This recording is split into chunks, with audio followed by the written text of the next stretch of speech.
Après une ouverture timide et 6 séances de hausse consécutives, le marché français a accéléré à la hausse grâce à Wall Street qui profite d'un nouveau vent d'optimisme avant le coup d'envoi de la saison des résultats. Dans ce contexte, le CAC renoue avec ses plus hauts récents et s'adjuge 0,67% à 5 434 points. Du côté des valeurs, Airbus plane en tête du CAC 40 soutenu par Bank of America qui a intégré le titre dans sa liste de valeurs favorites en Europe. Un soutien qui tombe bien pour l'avionneur qui vient de présenter ses nouveaux moyens courriers. Parmi les autres recommandations qui ont fait bouger le marché, celle de Barclays qui relève son conseil sur Atos de pondération en ligne à surpondérer et remonte son objectif de cours de 125 à 140 euros. Le broker justifie sa conviction à l'achat par une profonde décote de valorisation. Barclays a également relevé son objectif de cours sur Worldline à 43 euros contre 37 euros auparavant, mais cela n'a pas profité au titre qui clôture en baisse ce soir. A l'inverse, le secteur bancaire est mal orienté, plombé par la perspective de voir les taux longs rester extrêmement faibles pendant encore quelques années, alors que la BCE a défendu son programme de rachat d'obligations devant le tribunal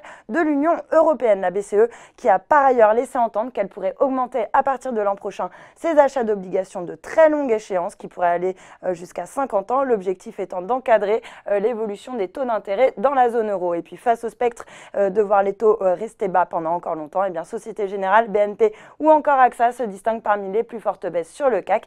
A noter également que Kepler Chevreux a baissé son objectif de cours sur Technicolor à 1,15 € contre 1,50 € auparavant. Et puis Fnac Darty de son côté s'offre un rebond technique après avoir cédé plus de 5% il y a 2 jours. Sur le SRD, Transgène signe la meilleure performance dans des volumes étoffés. La société de biotechnologie qui conçoit et développe des immunothérapies vient d'annoncer la signature de plusieurs accords stratégiques avec Tasly Biopharmaceutical sur 2 immunothérapies développées en Chine par la joint venture qui a été créée entre Transgène et Tasly.